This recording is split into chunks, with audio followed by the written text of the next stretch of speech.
Hey guys, what's up? It's Abigail May, and for today's video, we're going to be talking about 7 things that you guys should do before you head back to college or university or even just school. I believe these are 7 things, not 5, that are very important things that I do when I am heading back to university, and things that have helped me transition and have a smooth transition into school.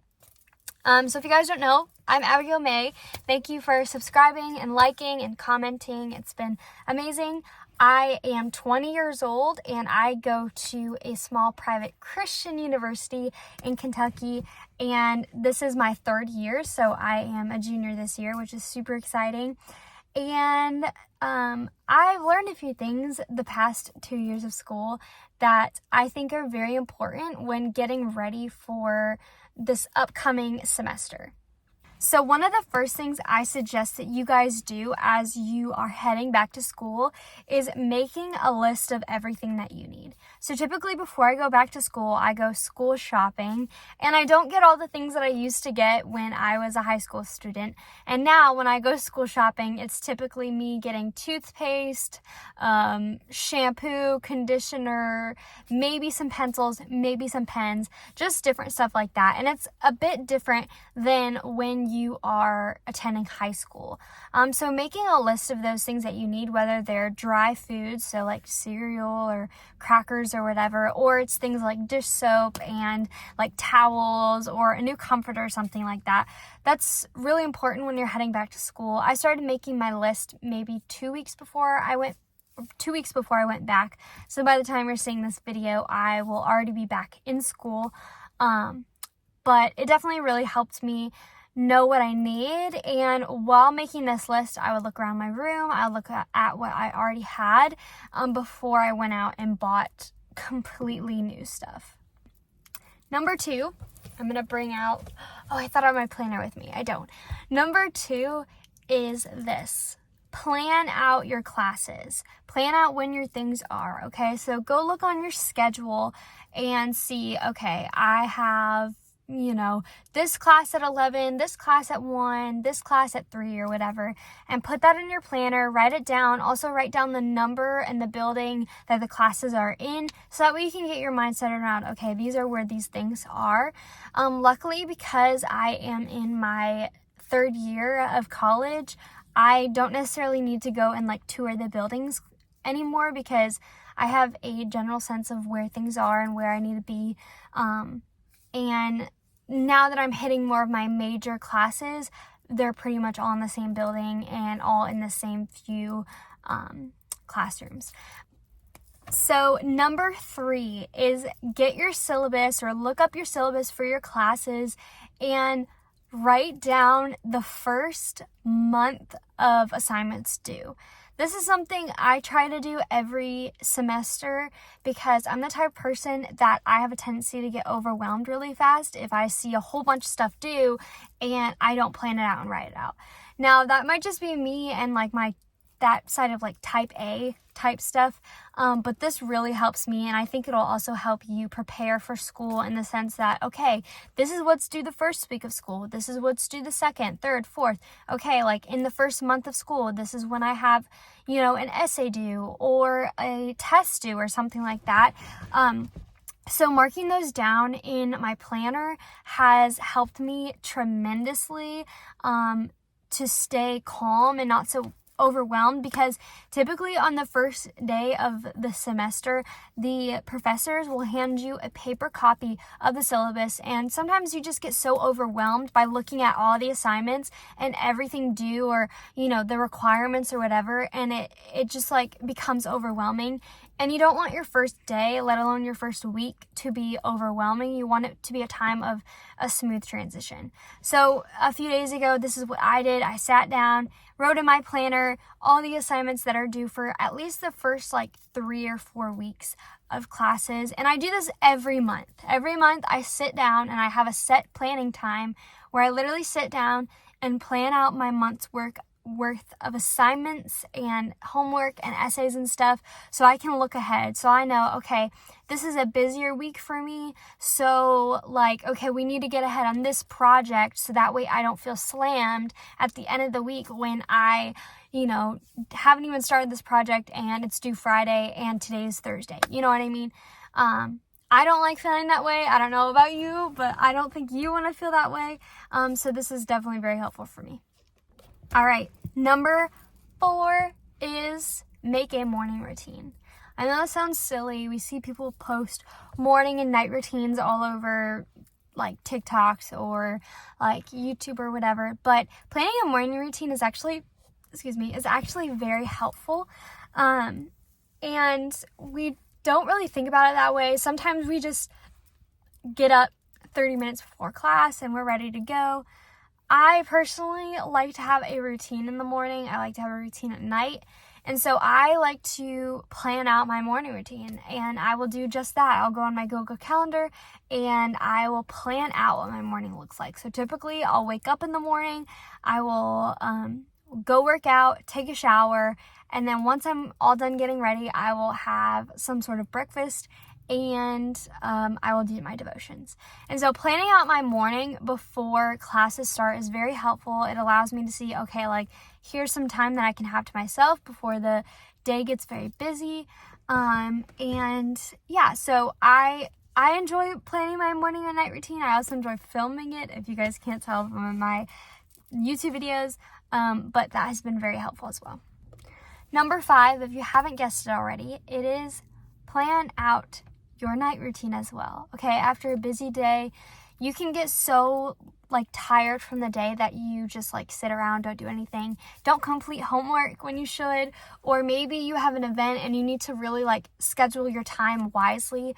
Having a morning and night routine allows you to do that. It allows you to have better time management and schedule your hours wisely. So I like to start my night routine the moment my last class finishes, and I will block out time. So the first 30 minutes to an hour after class is just my rest time. It's my time to be alone, to go grab a coffee, to hang out with a friend, to sit in my room, watch Netflix just for 30 minutes or an hour. Because typically on a Monday, Wednesday, Friday, I am pooped because I have majority of my classes those days, and my social battery's drained, all that stuff. So planning out your night routine and then blocking out the times when you're going to study, when you're going to go to dinner, when you're going to study again, maybe have an event that you want to go to, and planning all those things out in your evening routine. And then also saying, okay, I plan to go to bed at 11 p.m. every night, so from 10 to 11 is my wind down time. I'm going to color, play relaxing music, I'm going to read, maybe read some scripture, I'm going to pray, and just allowing you to space out that time and block it out is very helpful, because sometimes you can just go on a day and just not even study, not even do anything, and then you wonder why later on you are behind in your homework, you're behind in your assignments, or you feel super rushed to get an assignment done. So number 6 is this: write out your goals for school. I love to do this because every year I have different goals, and I do this not only at New Year's, but okay, I have a goal of I want to grab a coffee with a friend once a week, or I have a goal of I want to go to one Bible study a week, or I have a goal of I want to save this much money this semester.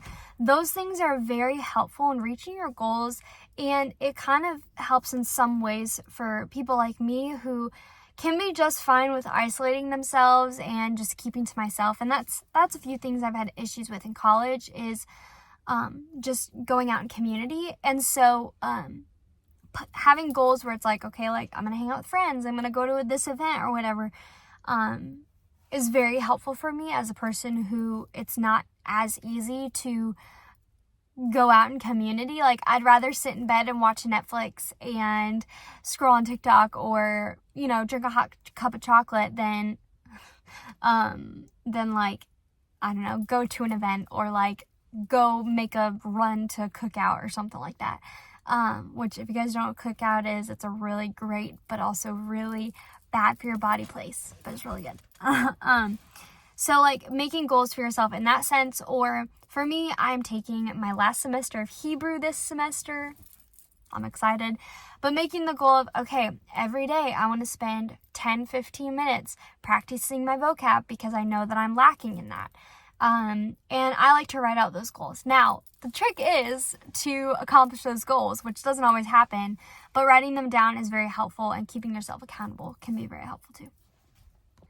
Number 7 is go through last year's or last semester's stuff, throw things out, organize things, because there's a tendency, like every year you go through college, you realize, oh, I didn't really need that, or oh, I bought that, I didn't really need it. So going through your stuff, either selling it or getting rid of it somehow, is very helpful to declutter everything and make it an easier move into college. And that's something I did this year. Like, I won't be taking a lot of the stuff that I'm used to taking because I just never used it and I had no purpose for it. So that's very helpful, is going through everything that you own, organizing it, being like, okay, this is going to go, this is going to stay, this is what I need to pack up, all that stuff. Very useful, very good. I know I said that there would only be 7, but I actually have 8. I completely forgot about this one. But plan out the first day / the first week of school. This is very, very, very helpful for me. Planning out the day I move in and the day, I start school is so nice. The other day I went through and I was like, okay, I have chapel at 10, class at 11, class at 12, class at 2. Okay. After 2 o'clock, I'm free. I can do whatever I want. Or after 3 o'clock, I can do whatever I want. Okay, so from 3 to 4, we're going to relax. From, 4 to 5, we're going to do some homework. And then 5, we're going to go to dinner. And then, from 6 to 7, you can do this or whatever. Planning out the first day / the first week of school helps you set yourself up for good habits for the school year. And the first week, like planning out your day. Okay, like this day I work, this day that is extremely helpful, extremely helpful for me, and I hope it's helpful for you. So I already did that, actually. I got a new fun little planner, which I should show you guys. It's one of those day planners, and it is extremely, extremely helpful. It's also really fun. So making your planning fun is also really nice. So if you like stickers or whatever, if you like fun little planners, like the planner I have, every month has a different theme to it. So I'm excited when it gets to September and October because it has a spooky fall theme. But anyways, yes. So planning out your first day / your first week of school is extremely important.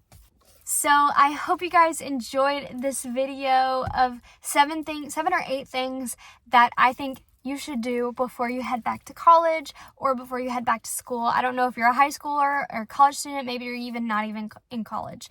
Sometimes those can be helpful. But yeah, I hope you guys enjoyed this video. Give it a thumbs up and subscribe down below if you want to see more videos like this. Guys, I love you guys so much. Thank you so much for watching, and I'll see you guys in the next video. Bye!